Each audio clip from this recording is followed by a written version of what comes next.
നമസ്കാരം, ഞാൻ ജയപ്രകാശ് കോക്കാട്. എല്ലാവർക്കും കോക്കാട് ക്രിയേഷൻസ് എന്ന യൂട്യൂബ് ചാനലിലേക്ക് സ്വാഗതം. കൊട്ടാരക്കരയുടെ പ്രിയ കവി ശ്രീ രാജൻ താന്നിക്കൽ എഴുതിയ ചിരിത കൊളുന്തുകൾ എന്ന കവിതാ സമാഹാരം കൊട്ടാരക്കര പനവേലി പെൻഷനേഴ്സ് ലൈബ്രറിയിൽ വെച്ച് പ്രകാശനം ചെയ്തു.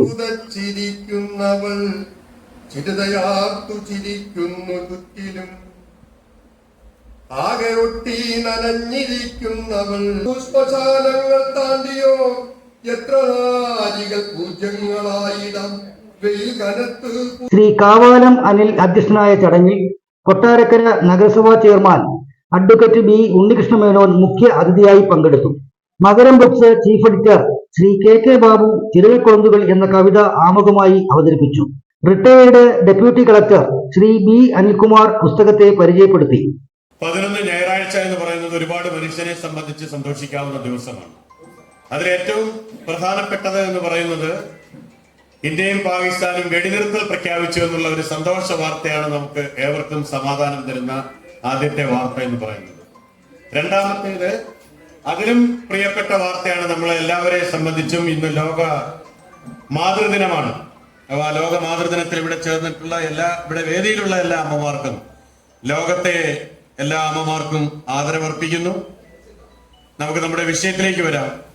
ഇവിടെ നമ്മുടെ പ്രിയപ്പെട്ട സംസ്ഥാന അധ്യക്ഷൻ കാവാലം സാർ പറഞ്ഞത് ഒരു കാര്യം ശരിയാണ്. കലയും സാഹിത്യവും എല്ലാം മാറ്റങ്ങൾക്ക് വിധേയമാണ്. മനുഷ്യരാശിയുടെ ഉദയം മുതൽ ഇന്നോളം ഇതെല്ലാം മാറിക്കൊണ്ടിരിക്കുകയാണ്. കലയും സാഹിത്യവും എല്ലാം കാലോചിതമായ മാറ്റങ്ങൾ ഉൾക്കൊണ്ടുകൊണ്ട് മുന്നേറിക്കൊണ്ടിരിക്കുകയാണ്.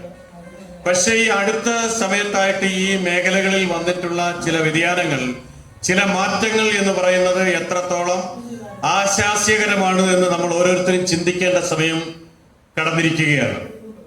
അപ്പൊ ഇന്നത്തെ തലമുറകളുടെ ഹീറോ എന്ന് പറയുന്നത്, ഇപ്പൊ ഇന്ന് ഇവിടെ ഇരിക്കുന്ന നമ്മളെല്ലാവരും ഒരുമാതിരി ഒട്ടുമിക്ക പേര് അബോവ് 50 ഒക്കെ കഴിഞ്ഞിട്ടുള്ളവരാണെന്ന് ഞാൻ കരുതുന്നു. യുവത്വങ്ങൾ എന്ന് പറയുന്നത് വളരെ കുറവാണ്.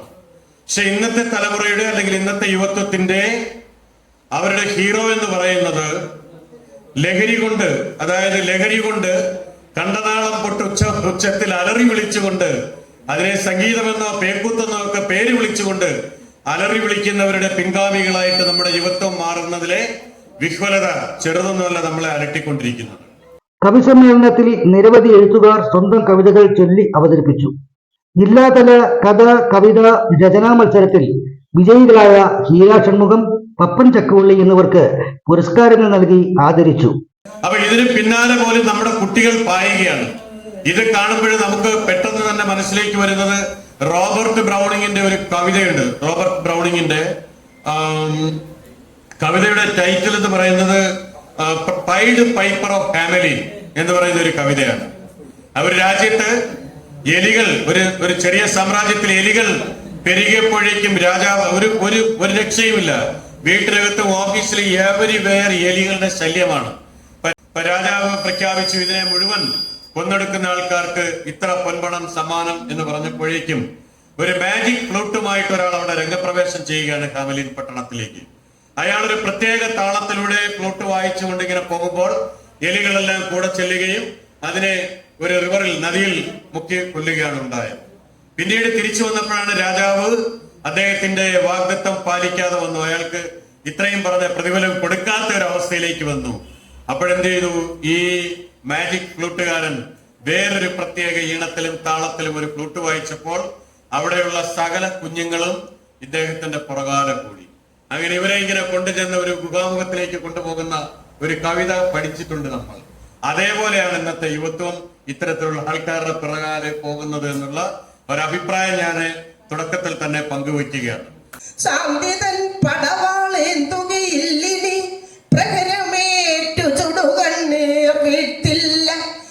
രാജ്യത്തിനായി നേർക്കുനേർ പൊരുതി കൊടുങ്കാറ്റുപോൽ തീവ്രവാദം കെടുത്തിടും. ജീവത്യാഗം ചെയ്ത മക്കളെ നിങ്ങൾ നാടുകാക്കുന്ന രക്തസാക്ഷികൾ, നാടുകാക്കുന്ന രക്തസാക്ഷികൾ. സാക്ഷി കവിത.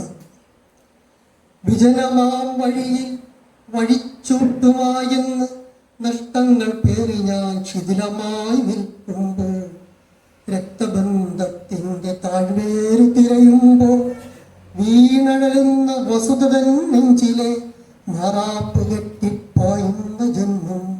ലഹരി നുകർന്ന ചിലർ പാട്ടുപാടും, ലഹരി നുകർന്ന ചിലർ നൃത്തമാടും, ലഹരി നുകർന്ന ചിലർ തമ്മിൽ തല്ലും, ലഹരി നുകർന്ന ചിലരെന്തും ചെയ്യും.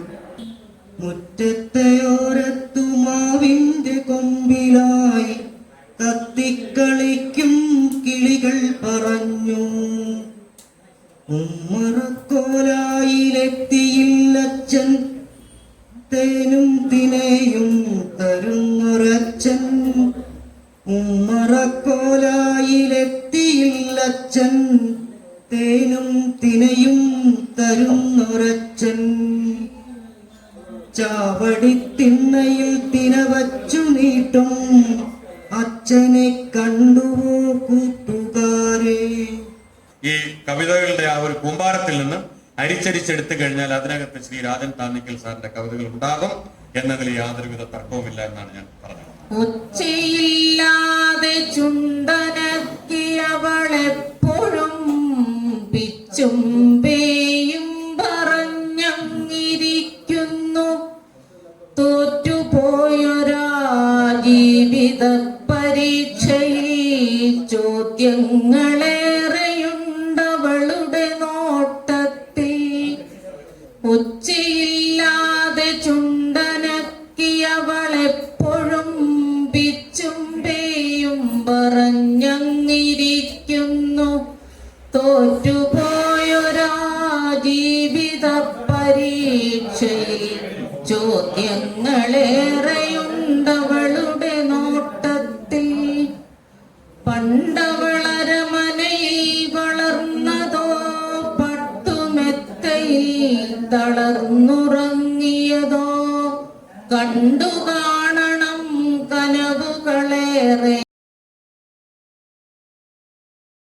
ഇന്ന് നമ്മുടെ പാടങ്ങളും വയലേലകളും ഒക്കെ മണ്ണിട്ട് നികത്തുകയും പഴയകാലം നമ്മളുടെ മനസ്സിലുണ്ടായിരുന്ന നെൽപ്പാടങ്ങളൊക്കെ അകന്നകന്ന് പോയിക്കൊണ്ടിരിക്കുന്ന ഒരു സാഹചര്യത്തിലാണ്. അതിനെ പറ്റിയുള്ള ഒരു ചെറിയ കവിതയാണ്.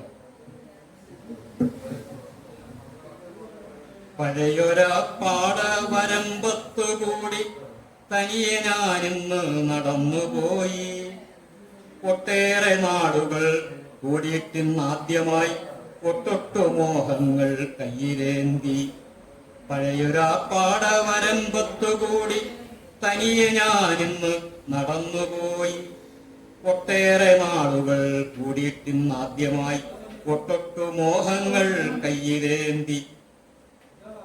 ഇളങ്കാറ്റിലിളകുന്ന പച്ചനെൽ പാടത്തെ ഒരു വട്ടം കൂടൊന്നു കണ്ടിടേണം. ചെറുതോട്ടിലോടിക്കളിക്കുമാ ചെറുവരൽ മീനിനെ കൈകൊണ്ട് കോരിയെടുത്തിടേണം. ചെറുതോട്ടിലോടിക്കളിക്കുമാ ചെറുവരൽ മീനിനെ കൈകൊണ്ട് കോരിയെടുത്തിടേണം. തെങ്ങോലത്തുമ്പത്തെ തൂക്കണാം കുരുവിയെ കൂടോടെ വീട്ടിൽ ഞാൻ കൊണ്ടുപോകും. അപ്പൊ ഇവിടെ കവിതയുടെ ബാഹ്യരൂപമല്ല ഈ 51 കവിതകളിലും പ്രധാനം എന്ന് പറയുന്നത്.